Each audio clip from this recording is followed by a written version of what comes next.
안녕하세요 여러분, 반지경입니다. 7월에 저희 그레이스 레이스에 후원해주신 모든 분들께 제가 이 메시지를 드리는데요. 저희가 이 그레이스 레이스 후원자라고 이름을 붙여서 그렇게 부르고 있는데, 사실 제가 배운 단어는 파트너라는 단어인데요. 제가 미국에서 학교를 다녔기 때문에 이 파트너라는 단어를 사실 한국어로 바꿔보면 동력자가 좀 더 좋을 것 같은데, 이 재정적 동력자를 후원자라고 이렇게 우리는 부르고 있는데요.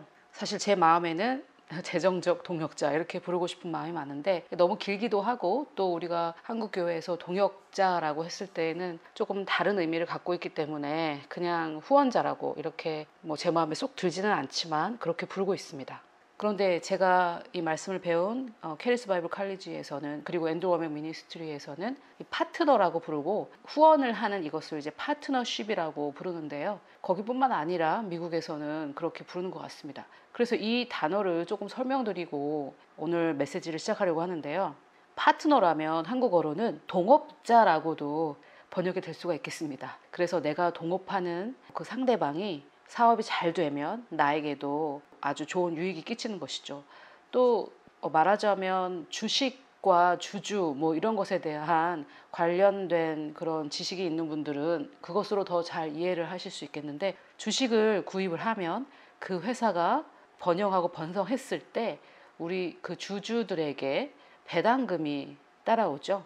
그래서 어떤 파트너십이라고 했을 때 동력 또는 사업상에서는 동업자라고 이렇게 번역을 할 수 있는데, 우리가 교회 안에서 이런 주식이라든지 동업이라든지 이런 단어에 대해서 어떤 거부감이 조금 있기 때문에 이것에 대해서 설명할 때 사실은 그런 어떤 사업상 비즈니스 용어들이 좀 더 잘 이해가 되는데, 그렇게 하지 못하는 것 때문에 동력의 원리 이런 것에 대해서 좀 이해가 좀 덜한 것은 사실입니다. 그래서 그레이스 레이스 후원자님들을 사실은 파트너라고 이렇게 부르고 싶은데, 이 언어가 다가오는 느낌이 그 뜻을 그대로 반영하지 못하기 때문에 저는 여러분들을 그냥 후원자라고 부르는데 사실은 마음에 들지는 않습니다. 그래서 이번 메시지의 그 제목은 Power of Partnership인데요.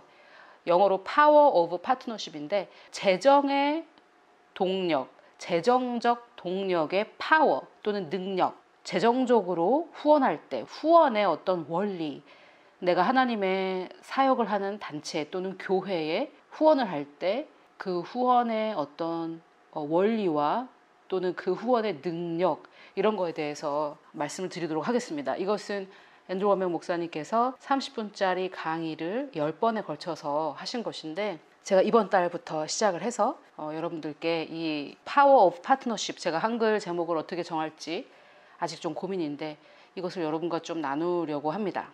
강의는 10개인데 제가 한국어로 바꿨을 때 또 그대로 강의가 10개가 될지는 잘 모르겠고, 매달 후원해 주시는 여러분에게 이 강의를 보내드리려고 합니다. 여러분, 아마 이 파트너십의 파워는 정말 하나님께서 주시는 계시가 필요한 그런 말씀일 것입니다. 왜냐하면 우리가 만몬이 다스리는 이런 세상에 우리는 태어났기 때문에 재물에 대해서 많이 자유하지 못하고, 재정적인 축복을 믿는다고 하지만 그 재정적인 축복에 어프로치하는 방법들을 보면, 많은 분들이 어프로치하는 방법들 또는 나 자신이 접근하는 이런 방법들을 보면, 정말 우리가 말씀으로 완전하게 이 재정에서 자유하지 못한 부분이 참 많구나, 이런 생각을 하게 되거든요. 그래서 지금부터 여러분들께 나눌 이 말씀은 어떻게 생각하면 그래, 말씀이 그렇지, 하지만 말씀대로 다 살 수 있나, 이렇게 해버릴 가능성이 상당히 큰데요. 여러분에게 지혜와 계시형이 임하셔서 이것을 하나의 지식이 아니라 정말 계시로 받아들이시기를 축복하고, 또 이 계시적 지식이, 계시된 지식이 여러분들 삶에 풀어져 나가서 재정의 문제에서 해방되시고, 또 실제적으로 재정에 심각한 문제를 겪고 계신 분들은 거기에서 자유케 되시기를 예수 그리스도의 이름으로 기도합니다. 또 재정에 어떤 속박이 없으신 분들은 더 재정적으로 풍성해지셔서 복의 근원으로 주기 위해 사시는 그런 여러분이 되시기를 예수 그리스도의 이름으로 축복합니다. 자, 여러분, 우리가 이 파트너십의 원리, 파트너십의 파워에 대해서 말씀을 드릴 때 그 씨 뿌리는 자의 비유를 말씀드리지 않을 수가 없는데요. 이 네 가지 밭의 비유를 우리가 잘 알고 있습니다. 그래서 씨를 뿌리는 자가 씨를 뿌리러 나아가서 덜어는 길가에 떨어지고 덜어는 돌밭에, 덜어는 가시밭에, 덜어는 좋은 밭에 떨어집니다. 하지만 우리가 씨를 뿌릴 때 그렇게 꼭 뿌려야 하는 것은 아니죠. 여러분들이 농사를 짓는 분이시라면 아마 이것을 더 잘 이해하실 수 있겠습니다. 여러분이 농사에 대한 어떤 경험이 없으시더라도, 저도 한 번도 경험이 없지만 우리가 그냥 상식적으로 생각을 해도 씨를 돈을 주고 사왔는데 이 씨를 열매 맺지 못할 길가나 돌짝이나 가시밭에 뿌릴 이유가 정말 전혀 없죠. 좋은 밭에만 가서 뿌려야 됩니다.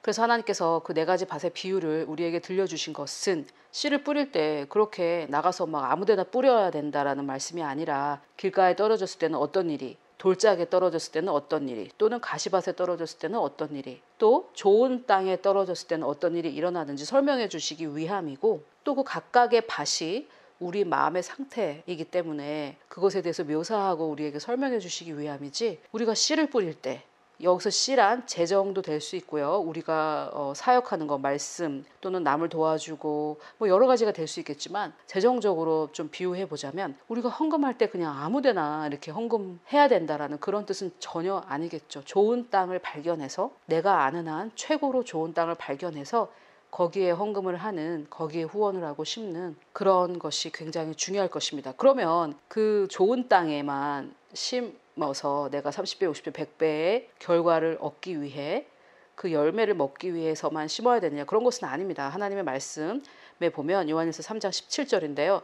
여러분, 제가 오늘 인용하는 말씀들은 이렇게 노트로 만들어서 이메일을 보낼 때 같이 보내드릴 테니까 참고하시면 좋겠고요. 필요하신 분들은 참고하시면 좋겠습니다. 요한일서 3장 17절에 보면, 누가 이 세상의 재물을 가지고 형제의 궁핍함을 보고도 도와줄 마음을 닫으면 하나님의 사랑이 어찌 그 속에 거하겠느냐, 이런 말씀이 있습니다. 그래서 우리가 반드시 구제, 어려운 사람들을 돕는 구제라는 것도 해야 되겠습니다. 그런데 이 구제는 어떻게 보면 약간 감정적인 기부라는 그런 설명을 하십니다. 오mek 목사님께서 여기서 감정적이라는 것은 저 사람 정말 어렵고 힘든 시간을 지내고 있구나, 이렇게 나의 감정에 어떤 긍휼한 마음이 내 안에서 일어나서 그 사람들에게 도와주는 것이죠. 그래서 물론 구제가 있지만 뭐 갑자기 재해가 일어났다든지 해서 그런 곳에 우리가 구제하는 이러한 구제는 목적을 가지고 적극적으로 규칙적으로 헌금하는 것과는 매우 다릅니다. 창세기 12장 2절을 보면 하나님께서 아브라함에게 이런 약속을 해주셨는데요. 내가 너로 큰 민족을 이루고 너에게 복을 주어 너의 이름을 창대하게 하리니 너는 복이 될지라. 개역 개정이고요. 개역 한글에서는 복의 근원이 될지라, 이렇게 번역이 되었죠. 영어로는 blessing인데요. 내가 복을 받는 것은 blessed가 되겠고요. blessing은 정말 우리나라 말로 표현하자면 또 복덩어리죠. 그 사람으로 인해서 많은 사람들이 복을 받는 것이죠. 그래서 I will bless you, 내가 너를 축복하고 복을 줄 것인데 그 이유는 너가 복의 근원이 되기 위함이다, 이렇게 말씀하고 계십니다. 그런데 여러분, 이러한 사고방식을 대부분 가지고 있지 않습니다.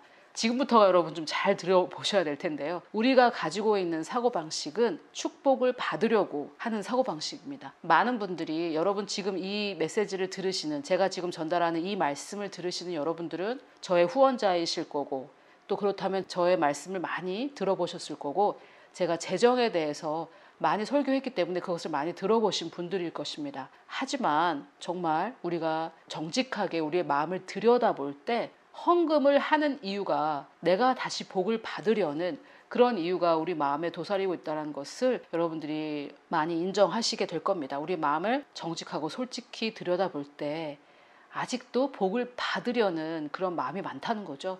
그런데 하나님께서 아브라함에게 복을 주신 이유는 그가 나중에 복을 받은 이후에 복의 근원이 돼서 다른 사람들에게 복을 주는 자가 되게 하시기 위함이었습니다. 이러한 사고방식을 가진 자가 많이 없는데요.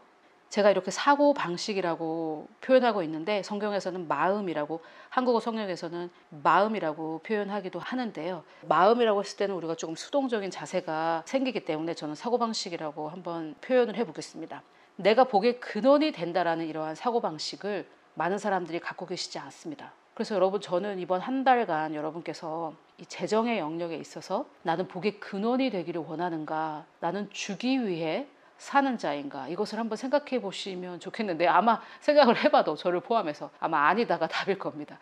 그렇다면 우리가 얻어내기 위해서 사는 자가 아니라 주기 위해서 사는 자가 되려면 우리의 생각을 어떻게 변화시켜야 될까, 그런 것들에 대해서 한번 생각해 보시는 8월이 되었으면 좋겠습니다.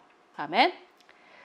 자, 여러분, 즉 복을 받으려고 대부분 사람들이 일을 하지 복을 주려고 일하지 않는다는 것입니다. 이것은 우리가 죄인으로 태어났고 자기중심적인 사람으로 자기중심적인 사회에 태어났기 때문에, 이 타락한 세상에 태어났기 때문에 우리는 너무 자기중심적이죠. 여러분, 아기가 태어나서 이 엄마가 정말 나를 낳기 위해서 상고를 겪고 고생하고 했다는 것에 대해서는 생각을 하지 않고 앵앵 울면서 자기 필요만 채우라고 하고, 이 아기가 우리가 훈련하고 아이들을 양육하지 않으면 자기의 필요만 생각하는 것이죠. 자기의 필요만 채워달라고 하는 것이 인간이죠. 그래서 그 아이를 양육하고 훈련하고 훈계하지 않으면 자기중심적인 인간으로 성장을 하겠죠. 그래서 인간은 타락한 세상에 죄인으로 태어나기 때문에 굉장히 자기중심적입니다. 그것은 하나님께서 주신 본성이 아니라 타락한 본성이기 때문에 우리가 우리 마음속에서 제거해야 될 그런 본성들입니다. 그래야 하나님께서 우리를 창조하신 목적에 합당하게 재정적인 축복을 풀어놓으면서 살 수 있는데요. 여러분, 한번 잘 생각해 보십시오. 내가 직장에 나가서 일하는 것이 내 필요를 채우기 위해서 일하는 것이냐, 아니면 이 사회에, 하나님의 나라에, 교회에 복이 되기 위해서 일하는 것인가, 한번 생각을 좀 해보시죠.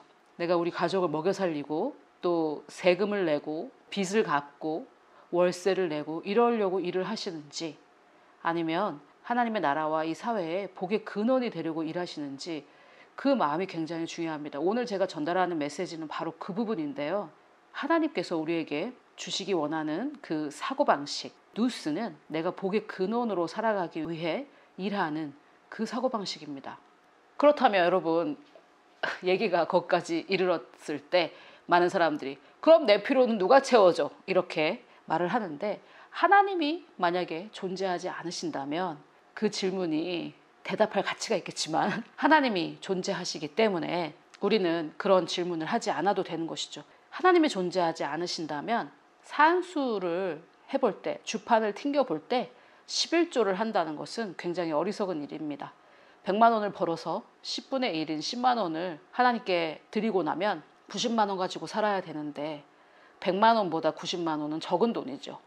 하지만 하나님이 살아계시기 때문에, 하나님이 나를 돌보시기 때문에, 하나님을 신뢰해서 내가 100만 원에서 10만 원을 헌금했을 때 나머지 90만 원이 하나님의 축복으로 인해서 90만 원이 아니라 더 큰 가치로 내 삶에서 역사를 한다는 것이죠. 아마 여러분 많이 경험을 하셨을 겁니다. 저희 교회에서도 똑같이 버는데 삶이 굉장히 이전보다 정말 풍성하게 변화되신 분도 계시고요. 이 하나님의 원리대로 할 때 하나님께서 우리의 필요를 채워주시기 때문에 이 11조는 산수로는 말이 되지 않지만 우리 가운데 역사를 합니다.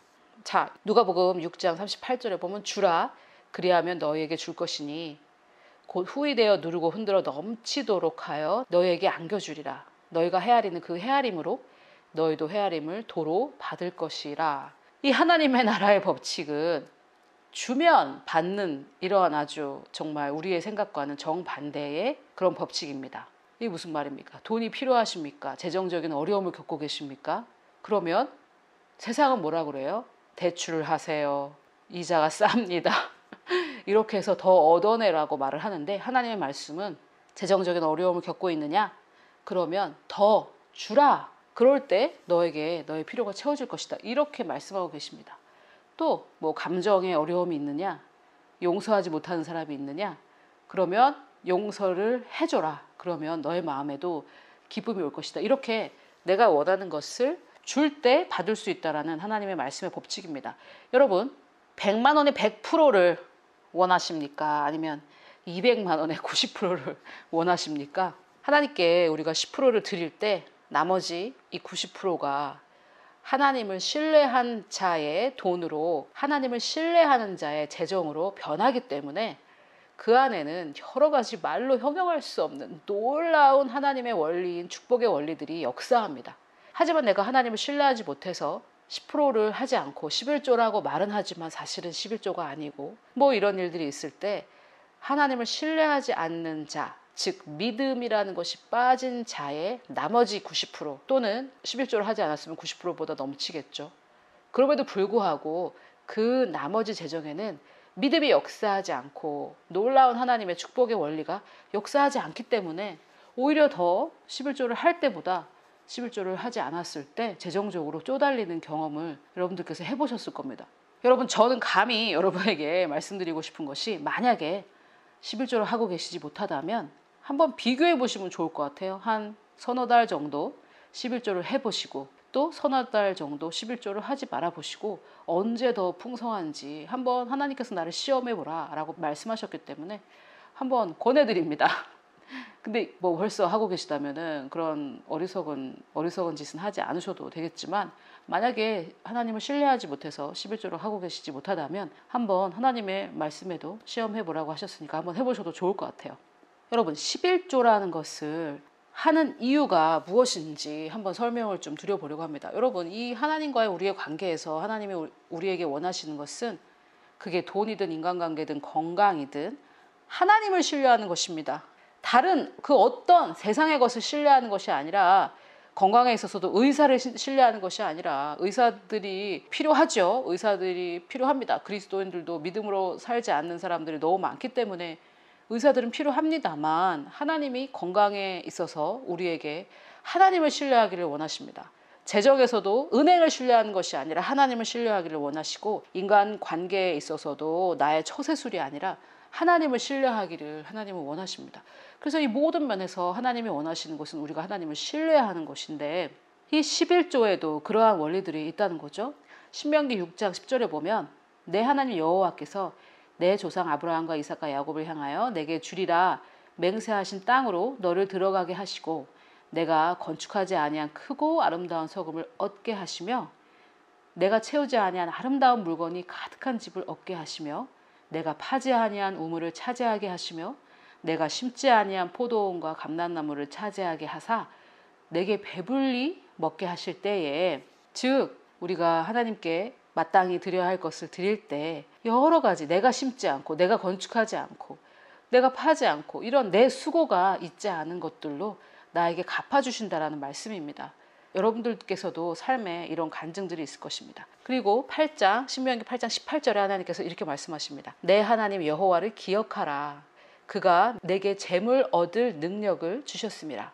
이같이 하심은 내 조상들에게 맹세하신 언약을 오늘과 같이 이루려 하심이라. 그래서 하나님께서는 우리가 하나님을 신뢰하기를 원하시고, 내가 100만 원을 벌었지만 10만 원을 하나님께 드릴 때 이 90만 원을 정말 900만 원처럼 쓸 수 있게 우리를 복을 주셔서, 정말 내가 나의 월급, 나의 소득을 의지해서 사는 것이 아니라 하나님을 의지할 때, 하나님 말씀이 세상의 법으로는 이해가 되지 않지만 하나님을 의지하고 하나님의 말씀에 맞게 행했을 때 정말 내가 줄 때 하나님께서 나에게 주셔서 더 풍성하게 나를 채워주시는구나. 이것을 하나님께서 원하시는 거죠. 우리가 하나님을 신뢰해서 이 세상의 법칙으로는 말이 안 되는, 내가 필요할 때 더 주라는 이 법칙을 따라 했을 때 하나님께서 더 크게 채워주시길 원하는 것입니다. 여러분, 우리가 우리의 능력으로 버는 돈이 뭐 얼마나 되겠습니까? 하지만 하나님을 신뢰해서 나는 이거보다 더 필요한데 하나님께서 오히려 주라고 하셔서,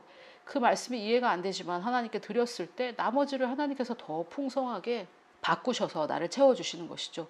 여러분, 제가 하나님을 제한할 마음은 없지만 이 싹, 이삭, 충실한 곡식의 법칙이라는 것이 있기 때문에, 처음에는 싹이고 그 다음에는 이삭이고 그 다음에는 충실한 곡식으로 맺어지는 이러한 원리가 있기 때문에, 뭐 이번 달 한 달 11조 한다고 해서 그 다음 달 바로 정말 뭐 뻥튀기가 뻥 하고 나오듯이 이렇지는 않습니다. 물론 우리는 하나님을 제한할 필요는 없지만 심고 거두는 법칙에 의해서 시간이 걸릴 수도 있습니다. 하지만은 하나님께서는 내가 하나님을 신뢰할 때 나에게 그 신뢰를 다시 정말 더 큰 재정적 복으로 갚아주시기를 원합니다.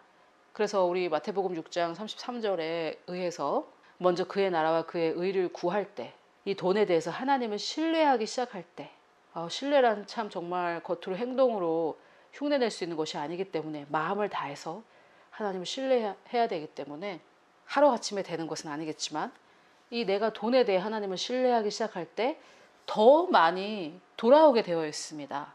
여러분, 오병이어의 기적을 모두가 다 아실 텐데요. 물고기 2마리와 보리떡 5개가 5천 명을 먹이고도 12강주리로 남아서 돌아왔습니다. 이것이 바로 하나님께서 우리가 하나님께 드릴 때 우리에게 다시 돌려주시고자 하는 원리입니다. 여러분들께서 그레이스 레이스에 헌금하실 때 분명히 우리 그레이스 레이스에도 유익이 있습니다. 그런데 구제와 다르게 좋은 땅에 목적을 가지고 정기적으로 하는 이 헌금은 헌금하는 자들에게 더 많은 유익이 돌아오게 되어 있습니다. 하나님께서 우리에게 재정을 주시는 이유가 바로 내가 복의 근원이 되게 하시기 위해서이기 때문인데요. 이 부분을 우리가 자본주의 사회에서 살고 있는 우리가 이해하기가 너무나 힘들죠. 여러분, 왜 헌금을 하는 자가 헌금을 받는 자보다 더 유익이냐면, 헌금을 할 때 하나님께서 우리의 믿음을 보시고 우리는 점점점 주는 자로 변화됩니다. 그런데 하나님은 이 주는 자들을 찾고 계시거든요. 내가 진정으로 주는 자라면, 내가 진정으로 복의 근원이라면은 나를 통해 하나님께서 많은 사람들에게 복을 주시고 나에게 남는 것이 내가 다른 사람들에게 주지 않고 스크루지 영감처럼 막 모았을 때 모을 수 있는 그 양보다 더 많습니다. 여러분, 다시 제가 한번 설명을 드려볼게요. 잘 들어보세요. 내가 스크루지 영감처럼 정말 아무한테도 주지 않고 11조는 무슨 11조, 나도 먹고 살 게 없는데 하면서 움켜쥐고 남에게 뺏고 정말 어떻게 해서든지 싸게 살려고 하고, 이런 스크루지 영감 같은 마음으로 돈을 아무리 열심히 모아도 그때 모으는 그 돈보다는 내가 하나님의 축복의 통로로 정말 주기 위해 살 때 하나님께서 나를 통해 세상에 많은 자들을 먹이시고 채우시고 남는 거 있죠. 나에게 남는 것, 즉 12강줄이 있죠.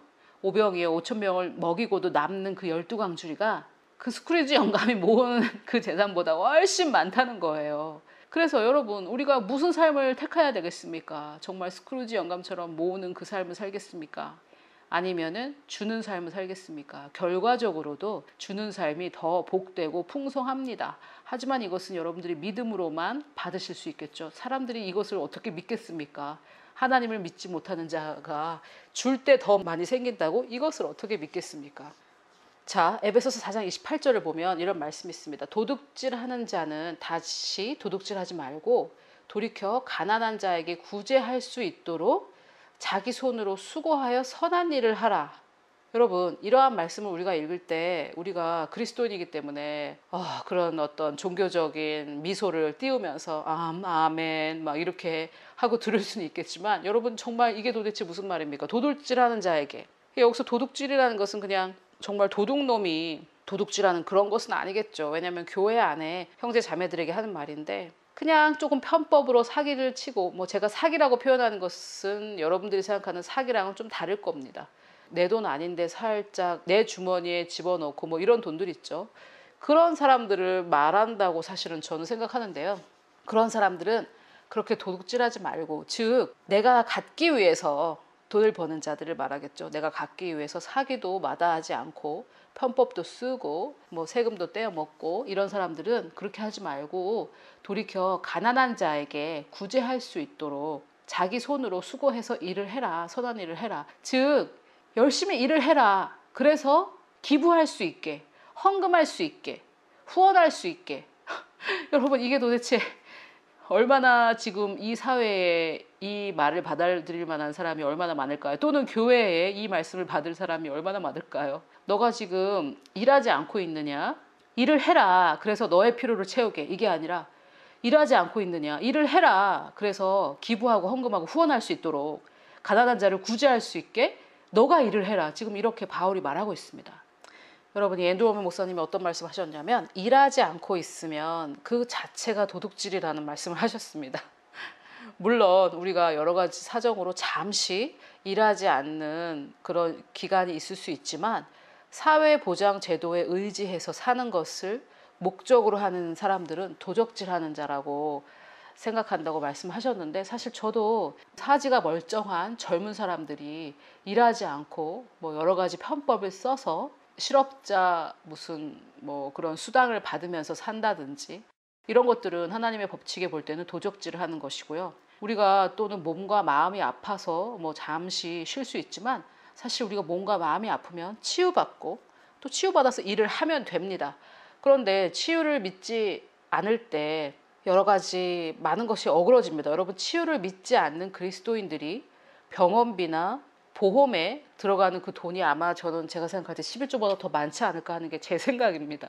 제 친구들하고도 제가 한번 얘기를 해보니까 예수 믿지 않는 친구들인데 뭐 이 보험, 실비보험에 들어가는 돈이 어마어마하고요. 그 아이들은 뭐 너무 바빠가지고 아플 그런 여유도 없는데 너무나 많은 돈이 들어가죠. 또 거기에다가 뭐 몸이 아파서 큰 병이라도 걸리면은 거기에 들어가는 돈은 엄청나게 많습니다. 여러분, 이게 정말 우리가 하나님의 말씀을 믿을 때 여러 가지 인생의 고달픈 문제들에서 정말 해결되는 것이 참 많이 있습니다. 그래서 지금 에베소서 4장 28절에서 바울이 말하는 것은 일을 하는 이유, 이것이 구제할 수 있도록 하기 위해서다, 이런 말을 하고 있는데 정말 우리의 사고방식과 너무 다르죠. 여러분, 우리는 왜 일을 합니까? 여러분들은 왜 일을 하십니까? 내 필요를 채우기 위해서 일하십니까? 내 식비, 우리 가족의 식비, 우리 가족이 먹고 살 이런 일들, 또는 이자를 납부해야 되기 때문에 뭐 이래서 일을 하십니까?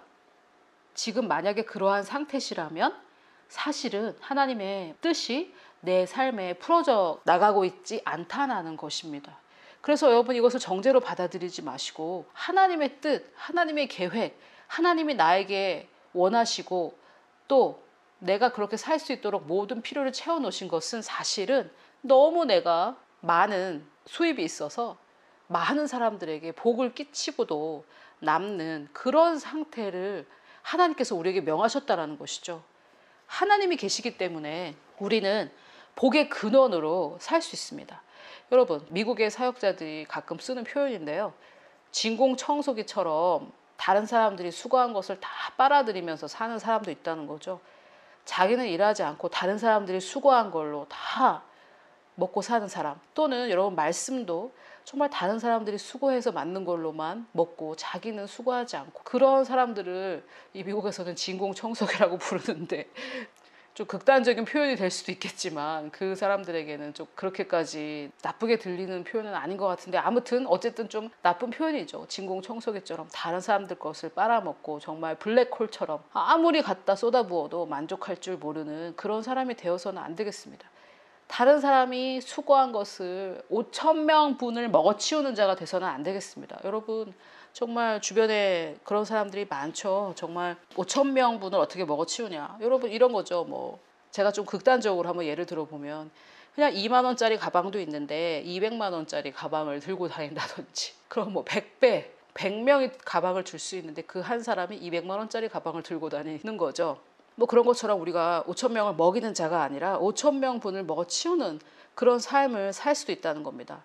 그런데 또 더군다나 그 5,000명 분을 먹는데 내가 일한 것도 아니고 남이 일한 것을 가지고 먹어치우는 그런 삶이 있다는 것이죠. 여러분, 정말 우리는 그렇게 살아서는 안 되겠고, 한 번 태어나서 그리스도인으로 살면서 정말 그렇게 남에게 부담이 되는 존재로 도둑질을 하면서 살아서는 절대 안 되겠습니다.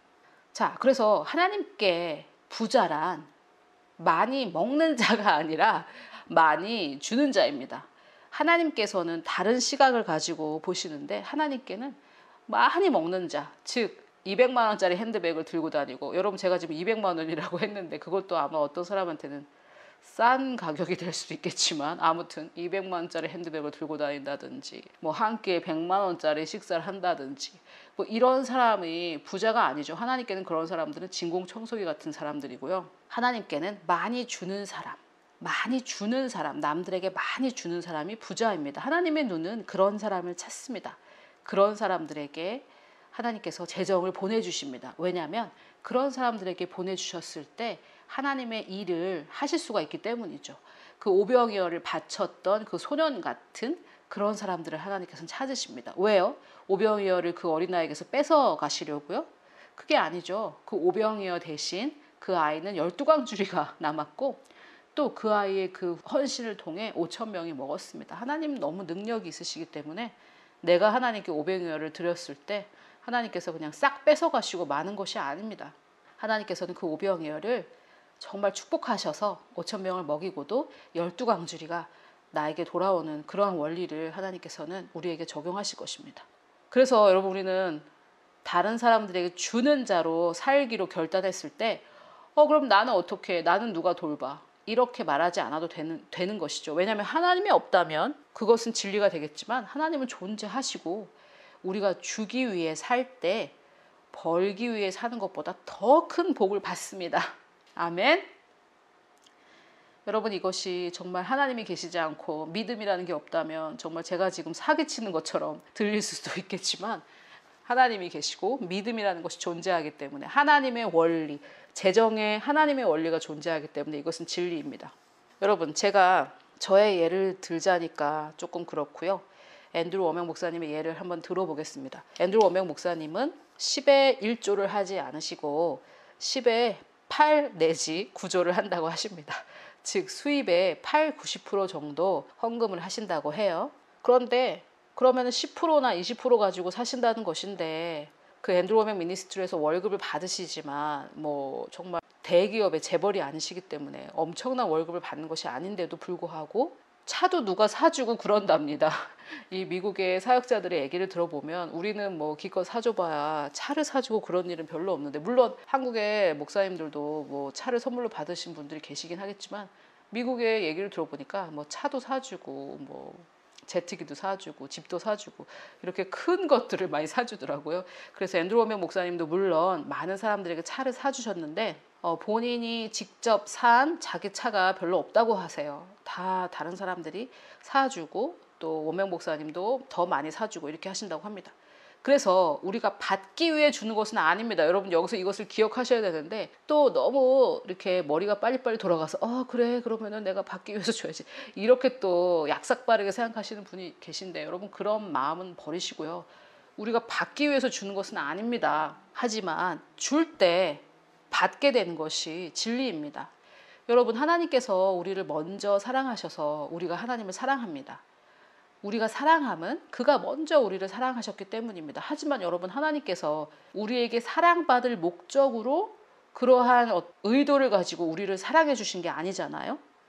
여러분 많은 사람들이 그렇게 사랑을 하고 있겠지만 하나님은 우리에게 버림받으실 수도 있는 위험 부담을 안으시고도 우리를 목숨을 다해 아들을 내어주시기까지 사랑하셨습니다. 그렇지만 우리가 그 사랑을 깨달을 때 하나님을 더 사랑할 수 있게 되는 것이 영적 진리의 원리입니다. 그래서 재정적인 것에도 비유해보면 내가 받기 위해서 주는 것은 아니지만 내가 정말 순수한 마음으로 기쁘게 많이 줄 때 하나님께서는 우리를 외면하지 않으시고 더 많은 것으로 갚아주십니다.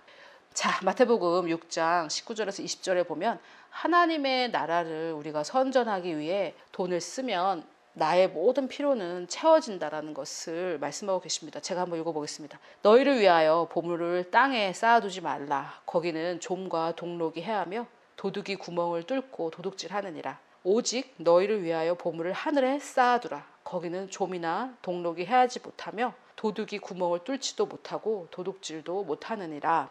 즉 하늘이라고 했으니까요. 정말 많은 사람들이 하나님께 천국으로 가기 위한 그런 곳에 우리의 재물을 사용하라는 것이죠. 여러분들이 헌금한 그 재물을 통해서 누군가가 그것의 도움으로 구원을 받는다면 그 사람이 천국에서 나에게 와서 인사를 하겠죠. 그래서 내가 사용했던 그 재물이 하늘에 쌓아두는 그런 결과를 낳은 것입니다. 그래서 여러분 저는 헌금할 때 여러 가지 생각하지만 그 중에서 한 가지는 천국에 온 사람들이 정말 세계의 만방곡곡에서 당신의 그 헌금 때문에 내가 구원받게 되었습니다. 이렇게 인사할 그 날을 한번 생각해 보는데요. 우리가 천국에 가면 모든 것, 선한 것이라면 모든 것을 알게 되기 때문에 내가 구원받기까지 어떤 사람들의 수고와 헌금이 있었는지 알게 될 것입니다. 그래서 그 사람들이 와서 나한테 인사할 때 얼마나 내가 마음이 뿌듯하겠습니까? 그리고 여러분, 우리가 또 하나 생각해 볼 일은 내가 지금 이 세상을 다 살고 이제 하나님께 갈 그 시점이라면 어떤 생각을 할까? 이 재정에 대해서. 그때 우리가 아유, 내가 좀 더 나를 위해 살 걸. 30평짜리 아파트가 아니라 60평짜리 아파트에 살 걸. 차를 좀 더 좋은 걸 탈 걸. 뭐 이런 그런 후회는 하지 않을 겁니다.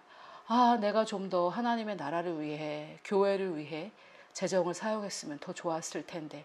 분명히 우리는 이렇게 후회를 할 겁니다.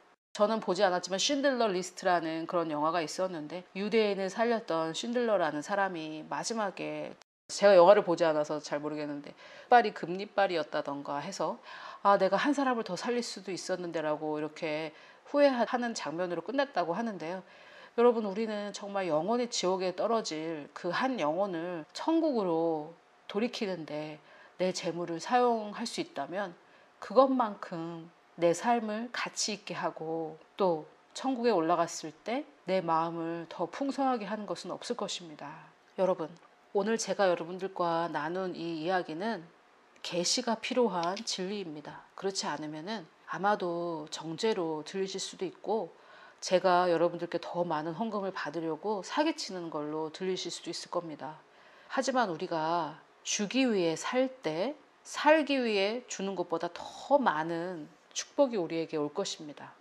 이게 무슨 말이냐면요. 살기 위해 준다라는 것은 내가 좀 더 큰 집을 살기 위해 돈을 내고 내가 좀 더 큰 차를 타기 위해 그 자동차 회사에 돈을 주고 내가 좀 더 비싼 옷을 입기 위해 그 옷집에다 돈을 주고 이렇게 내가 더 잘 살기 위해 주는 그런 삶보다는 더 잘 주기 위해 사는 삶, 이것이 복된 삶이고 이렇게 했을 때 내 필요를 걱정할 필요가 전혀 없습니다. 우리의 삶에 그런 많은 간증들이 있고 간증을 통해 하고자 하는 말은 무엇이냐? 하나님의 말씀은 진리고 우리가 하나님의 말씀대로 바른 마음으로 했을 때 반드시 그 하나님의 말씀은 이루어진다. 이것이죠. 하지만 사단은 계속해서 우리에게 말합니다. 말씀대로만 살 수 있어? 나는 말씀대로 했지만 안 됐어. 이런 말들이죠. 정말 가장 큰 사단의 거짓말입니다. 여러분이 만약에 그러한 거짓말을 믿고 계신다면 여러분 그 거짓에서 자유케 되셔서 하나님의 말씀을 믿으십시오. 하나님의 말씀은 역사하고 하나님의 말씀은 우리에게 반드시 큰 상급을 가져다 주십니다. 그 말씀대로 순종할 때 하나님의 역사는 반드시 일어납니다. 저의 삶에도 그런 역사가 있고요. 또 제 주변에 그런 역사를 경험하는 분들이 계십니다. 여러분들은 우리 그레이스 레이스에 헌금하시는 분들이기 때문에 제가 헌금을 해야 된다라는 그런 말이 아니라는 것을 여러분께서 아실 겁니다.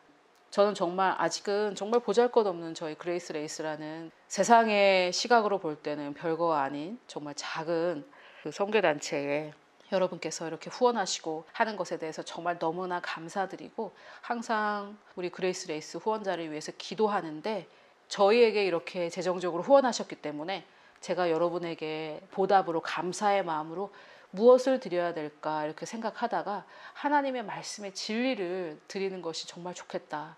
그래서 그냥 평범한 보통 그리스도인들이라면 잘 받아들이지 못할 만한 그런 계시가 필요한 말씀이지만 여러분들이 이 말씀을 받으실 만한 준비가 되었고 때가 되셨다고 믿고 여러분들께 이 말씀을 전했습니다. 여러분, 우리는 하나님은 우리가 심을 때 돌려주실 것을 약속했지만 받으려고 주는 그런 스크루지 영감 같은 그런 못된 마음은 버려야 되겠습니다. 그리고 하나님을 신뢰하지 못해서 11조도 아닌데 11조라고 하면서 이렇게 뭐 도대체 누구를 위해서 그렇게 해야 되는지 모르겠지만 그런 것은 이제 하지 말아야 될 것이라고 저는 생각합니다. 우리는 하나님 앞에 헌금하는 것이고 사람은 모르지만 이 사람의 5만 원이 그 사람의 월급의 몇 프로인지 이 사람의 10,000원이 그 사람의 월급의 몇 프로인지 사람은 모르지만 하나님이 아시기 때문에 정말 하나님 앞에서 기쁜 마음으로 되도록이면 많이 심으라고 하셨으니까 많이 심는 헌금 생활을 하시기를 부탁드리고 또 정말 하나님은 반드시 우리에게 갚아주신다라는 이 놀라운 진리를 여러분들이 아셨으면 좋겠고 사실 저도 앤드루 워맥 목사님을 만나기 전에는 한 번도 듣도 보도 못한 이 말씀인데요. 좋은 땅에 복음의 진리 참된 말씀을 전하는 좋은 땅에 내가 심었을 때 하나님께서 30배, 60배, 100배로 나에게 돌려주신다.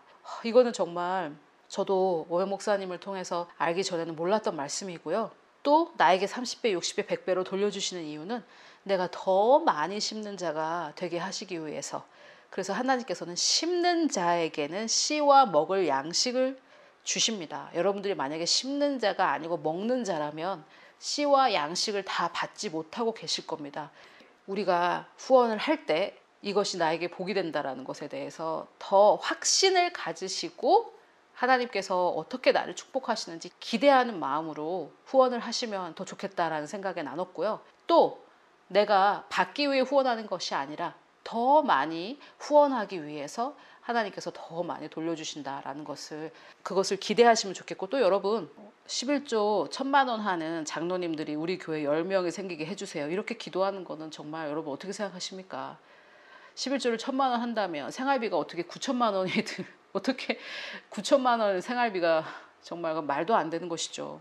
저는 10의 구조를 하는 사람들이 많아졌으면 좋겠습니다. 아멘.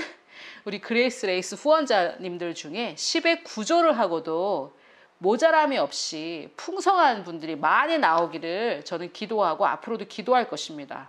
아멘. 여러분들이 10의 구조를 하시는 분이 되셨으면 좋겠습니다. 10의 구조를 한다는 것은 무엇입니까? 여러분 지금 생활비는 다 비슷하게 드실 텐데요. 그 생활비가 필요가 채워지고 또 나는 10의 구조를 하려면 하나님께서 그만큼 나에게 물질로 축복을 하신다라는 말씀이시지, 내가 100만 원 버는데 90만 원을 헌금하고 10만 원 가지고 살아라 이런 말은 아닙니다. 우리 한 가정에 들어가는 생활비는 뻔한데요. 하나님께서 우리의 그런 필요들을 뺏어가시는 분이 아니니까요. 여러분 잠언 30장은 아굴의 잠언인데요. 8절에 보면 이런 말이 있습니다. 나로 가난하게도 마옵시고 부하게도 마옵시고 오직 필요한 양식으로 내게 먹이시옵소서. 혹 내가 배불러서 하나님을 모른다 여호와가 누구냐 할까 하오며 혹 내가 가난하여 도적질하고 하나님의 이름을 욕되게 할까 두려워함이니이다. 여기서 이 아굴이 한 말인데요. 이게 하나님이 하신 말은 아니고 아굴이 한 말인데, 이 말씀이 자기의 필요에 한계 지어서 볼 때는 맞는 말씀입니다. 내가 나의 필요가 너무 채워지지 않거나 또는 너무 많이 채워져서 하나님을 모른다 하지 않도록 해달라는 것이죠. 그러나 하나님께서는 내 필요만 채워주시고 많은 분이 아니라 아브라함에게 복의 근원을 삼으시겠다고 말씀하셨습니다. 이 아굴이 이해하지 못했던 것은 자기 필요만 바라보고 나는 이만하면 살만해 자족할래 이렇게 말하는 것인데, 지금 내가 더 많이 먹자고 축복받겠다라는 것이 아니라 정말 더 많은 사람들을 구제하고 또 더 많은 하나님의 나라의 필요를 채우기 위해 하나님의 축복을 받기를 원한다라는 말인데, 이런 말씀들을 우리가 잘못 인용해서 더 많은 재정적인 형통을 원하면 번영신학이라고 비난하고 이런 일들이 너무 많습니다. 왜 그렇습니까? 내 필요만 바라보는 것이죠. 내 필요만 채워주면 되고 그냥 내가 가난하지 않고 부하지 않으면 난 그걸로 만족한다. 이거는 정말 자기 중심적인 생각이죠. 하나님은 우리를 자기의 필요만 채우고 거기서 끝나도록 만들지 않으셨습니다. 우리는 복의 근원이 돼서 많은 곳에 심고 그들에게 복을 주는 그런 재정적인 복의 근원으로 하나님께서 부르셨습니다. 아멘. 그래서 여러분 저도 정말 10의 구조를 하는 자가 되기를 원하고요. 우리 그레이스 레이스 후원자 중에서 10의 구조를 하는 분들이 나오시도록 제가 기도를 하도록 하겠습니다. 또 여러분들 마음에도 내가 내 필요를 또 체험받기 위해 주는 것도 아니고 또 세금 내듯이 주는 것도 아니고 또 나이트클럽 사장이 동네 조폭에게 조공 바치듯이 그렇게 하는 것도 아니고 진짜 하나님의 풍성함을 믿고 그분을 너무 신뢰하기 때문에 하나님께서 하나님의 말씀대로 하고 정말 많은 자들에게 축복의 근원이 되기 위해서 저와 여러분이 이렇게 주기 위해 사는 자가 되시기를 예수 그리스도의 이름으로 축복합니다.